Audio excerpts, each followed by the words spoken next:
Good morning to my dear 10th class students. మనకి secularism మీద మనకి క్వశ్చన్స్ అయింది కదా, ఆన్సర్ క్వశ్చన్ అయింది. రిలీజియన్ మీద కూడా మనదే సెక్యులరిజం అంటే రిలీజియన్కి సంబంధించి మనకి ఈ ప్రశ్న అయింది కదా. ఇప్పుడు ఈ ప్రశ్న చూడండి.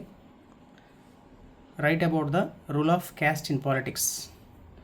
Write about the rule of caste in politics. రాజకీయాల్లో మా కులం ఒక పాత్ర, కులం ఎలా ఇన్ఫ్లుయెన్స్ చేస్తుందని, లేదా అడగవచ్చు.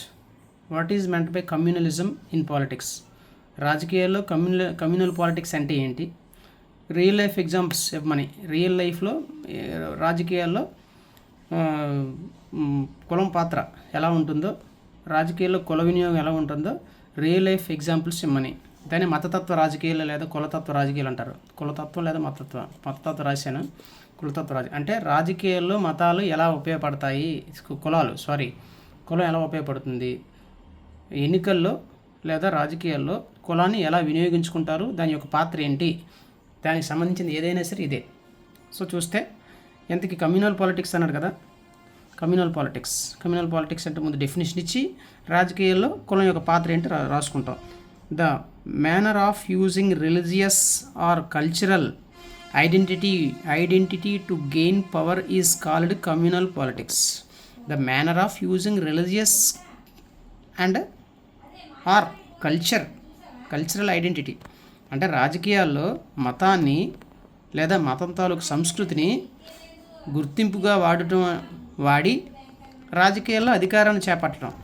అంటే ఏమీ లేదు, రాజకీయాల్లో తమ ఓట్ల కోసం కొన్ని కులాల వారి ఓట్లను రప్పించుకోవడం కోసం వాళ్ళ యొక్క సింబల్స్ వాడటం, వాళ్ళ యొక్క సంస్కృతి ప్రకారంగా వీళ్ళు నడుచుకోవటం అప్పుడప్పుడు మనం చూస్తూ ఉంటాం. కొన్ని కులస్తులు ముస్లిమ్స్ దగ్గరికి వెళ్ళారనుకో, నాయకులందరూ కూడా ముస్లిం తలపాక వేసిస్తుంటారు. అలాగే క్రిస్టియన్స్ దగ్గరికి వెళ్ళారనుకో, క్రిస్టియన్స్ వేషధారణలు వెళ్తూ ఉంటారు. అది మతానికి సంబంధించింది. ఇక్కడ కులానికి కూడా అంతే. ఆ కులానికి సంబంధించి ప్రత్యేకించి తాయిలాలు ప్రకటించడం ఇవన్నీ ఇక్కడ చూస్తాం. సో రాజకీయాలు కులము లేదా కుల సంప్రదాయాలు ఆచారాలు వాడటాన్ని అధికారం కోసం కమ్యూనల్ పాలిటిక్స్ అంటారు. అంటే అధికారాన్ని చేపట్టడం కోసం కొన్ని రకాల కుల సంస్కృతిని, కొన్ని రకాల కుల పెద్దల్ని వాడి రాజకీయాల్లో అధికారాన్ని చేపట్టడాన్ని కమ్యూనల్ పాలిటిక్స్ అంటారు.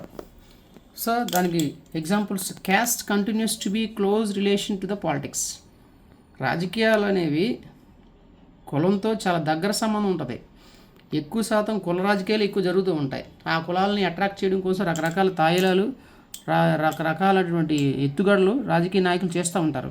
సో క్యాస్ట్కి పాలిటిక్స్కి కొంచెం చాలా దగ్గర సంబంధం ఉంది అని చెప్పడం అన్నమాట ఈ point. Next 2, political parties choose their candidates on the cast composition. కుల కూర్పు ప్రకారం, కులం ఆధారంగా, అంటే ఒక ప్రాంతంలో ఫలానా కులస్తులు ఎక్కువ ఉన్నారంటే అక్కడ ఆ కులానికి చెందిన వాళ్ళని తమ ప్రతి పార్టీ కూడా అభ్యర్థులకు నిలుపుతుంది. ఈ విషయం మనం చెప్పాం ఆల్రెడీ. ఉదాహరణకు ఒక నియోజకవర్గంలో ఎస్సీ వాళ్ళు ఎక్కువ మంది ఉన్నారనుకో, అన్ని రాజకీయ పార్టీలు ఎస్సీ క్యాండిడేట్నే అక్కడ నిలబెడతారు పోటీకి. దాన్ని political parties choose their candidates on the cast composition. కుల కూర్పు మాట, కంపోజిషన్ కూర్పు.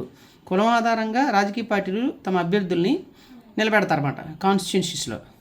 నెక్స్ట్ అది వార్డు మెంబర్ అవ్వచ్చు, లేదా ఎమ్మెల్యేస్ అవ్వచ్చు, ఎంపీ అవ్వచ్చు, ఏదైనా అవ్వచ్చు.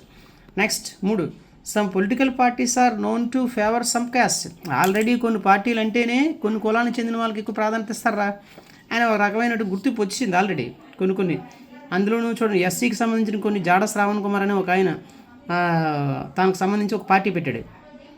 అలాగే చాలామంది వాళ్ళు వీళ్ళని కాదు, కేఏ పాల్ కూడా క్రిస్టియన్కి సంబంధించి ఒక పార్టీ పెట్టాడు.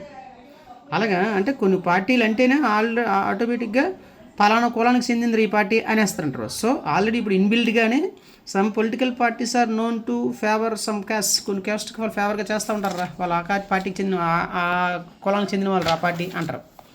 So political parties announce their manifesto in favour of majority caste. Elections ముందు కొన్ని రాజకీయ పార్టీలు మేము గెలవబోతే, మేనిఫెస్టో అంటే మీరు అక్కడ చూసుకోండి ఒకసారి. మేనిఫెస్టో అంటే అర్థం ఏంటంటే గెలిచిన తర్వాత ఆ రాజకీయ పార్టీలు ప్రజల కోసం ఏం చేస్తాయో అని ముందే ప్రమాణం చేస్తాయి. దాన్ని మేనిఫెస్టో అంటారు. ఆ మేనిఫెస్టోలో మేము ఆ పథకాలు ఇస్తాం, ఈ పథకాలు ఇస్తాం అని చెప్తూ ఉంటారు కదా, అలామాట. Political parties announce their manifesto in favour of majority caste. అక్కడ ఏ క్యాస్ట్ వాళ్ళు ఎక్కువ మంది ఉన్నారో ఆ క్యాస్ట్కి ఫేవర్ చేసేటటువంటి మేనిఫెస్టోను వాళ్ళు రాజకీయాల్లో అది ఎలక్షన్ ముందు అనౌన్స్ చేస్తూ ఉంటారు. Political parties announce their manifesto in favour of majority caste. ఆ ప్రాంతంలో ఎక్కువ ఏ మెజారిటీ క్యాస్ట్ ఉన్నారో ఆ క్యాస్ట్కి అనుకూలంగా మేనిఫెస్టో తయారు చేస్తూ ఉంటారు అన్నమాట, ఎక్కువ ఓట్లు పడతాయని. మరి దీన్ని ఏమంటారు? కమ్యూనల్ పాలిటిక్స్ అంటారు. So 5, ruling parties also makes laws by caste base. కులం భారతదేశంలో ఎక్కువ ఓసీ కులాలు ఉన్నారు, అది ఓసీ కాదు, బీసీ. సో ఎక్కువ శాతం బీసీలకు అనుకూలంగా చట్టాలను చేయడానికి ప్రయత్నం చేస్తూ ఉంటారు. లేదా ఎస్సీలు ఒక ప్రాంతంలో ఎక్కువ మంది ఉన్నారు అనుకో, ఒక స్టేట్లో ఎస్సీలకు అనుకూలమైన చట్టాలను చేయడానికి ప్రయత్నం చేస్తూ ఉంటారు. ఎందుకంటే మళ్ళీ నెక్స్ట్ టైం మళ్ళీ ఎలక్షన్లో ఆ క్యాస్ట్ వాళ్ళందరూ కూడా వాళ్ళకి ఓటు వేస్తారనే ఉద్దేశం. So ruling parties also make laws by caste base. కులాన్ని ఆధారం చేసుకొని చట్టాలను తయారు చేయడం అనేది చాలాసార్లు జరిగింది అది కూడా. సో ఇది ఏబీ గ్రేడ్ వల్ల ఇది ఇంత పెద్ద ఆన్సర్ రాయగలరు, సీడీలు రాయలేరు. కాబట్టి సీడీల కోసం ప్రత్యేకంగా నేను సింపుల్ టర్మ్స్తో చాలా తక్కువ ఆన్సర్ని తయారు చేశాను. దీన్ని కూడా ఇంకా తగ్గించవచ్చు సీడీల కోసం. Vote bank politics, candidate selections, government policies, manifesto and political agenda, ఇది రాసుకుంటే సరిపోద్ది ఇక్కడ వరకు. మరి లేదు సార్ మేము అంతా రాయగలమంటే రాయొచ్చు, లేదు ఇంకా ఎక్కువ రాయగలమంటే అది కూడా రాయొచ్చు.